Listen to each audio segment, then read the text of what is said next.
Welcome back, everybody. I picked this up yesterday on Facebook. It is a 60-gallon, 240 volt air compressor. The little line you see here that hooks from the motor comes down to this switch and shuts the power off when it hits a certain pressure. The little line was loose here. The pump ran until it seized up solid. I got the tank, the electrical pump to run the pump. It works fine, the switch, the whole tank for $100. I still have the pump, I'm rebuilding it.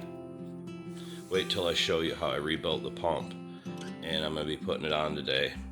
These air compressors used run for $1,500 working. Junk without a pump, the tank and the actual motor run $750 to $500. You'll find the motor is $300 and the tank's $400 to $500, sometimes $1,000. Okay. As you can see,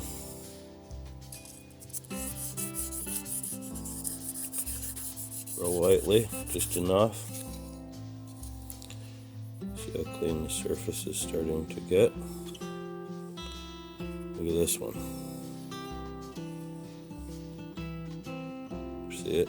It's already adhered to it. So that one was 2 seconds ago. Just put 1,000 grit and clean it off. We can go back together with new oil and we'll be good to go. Already clean this whole gasket area up. We gotta wash it out with gas and stuff yet. My gasket all made. I'll show you guys that in a few. Here are the pistons. You can see there's a little bit of dirt still left into them because I gotta wipe them out yet. But I scuffed them with 1,000 grit. I put a hole clean through. You see it's home drilled. On the inside, I gave it a chafer, whatever you want to call a cone, whatever. See it? It's a little bigger. So basically what happens is this is flying around, they self-splash.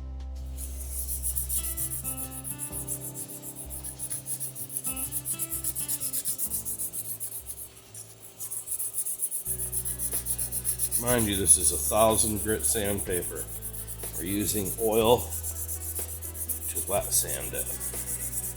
All we're doing is going till we're starting to take off the mark. As soon as the mark goes away on the thing all the way around on it, stop immediately, wrap a piece all the way around, and then slide it, like this back and forth. But loop it all the way around, bring it to a teardrop, and swing it back left to right like that as you move this. So you're evenly buffing it.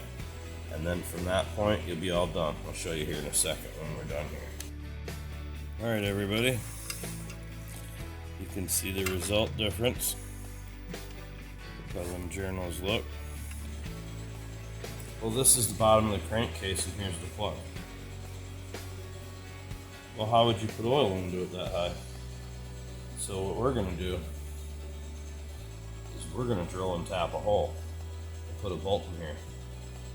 Alrighty, everybody. You can see the oil fill line where it says to use it to this line. The plug is way down here and the casing goes on. You'd have to tip the whole tank on a huge angle to put that much extra oil. So the guy had been running it from here down to wonder why it seized up. That's the crank bearing. Needs to be almost halfway up. So what we did is put a hole, put a rubber garment, drill tapped it, and see it isn't going to affect anything. It's on the inside, right in the center of the crank, not anywhere near anything that's going to ever touch it. So there it is. You can set it on the side. You can use like a rear axle jug, which I have. Fill it till it starts coming out with this hole, plug it, you're ready to rock and roll. And on the other, the casing on the bottom has the drain off. And that's pretty much where we're at right now. And now we'll put it back together in a second.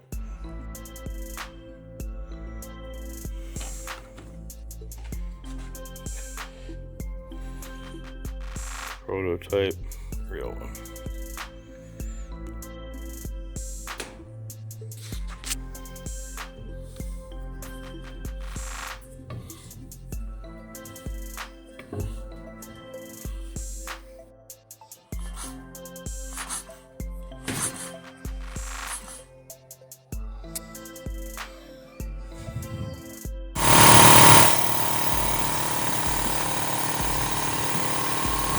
it is, everybody.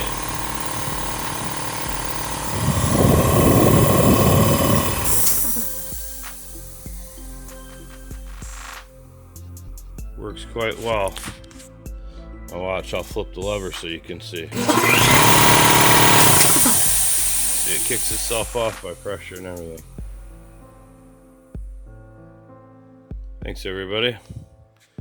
Now I'll get back to painting and some sanding and videos and fixing stuff.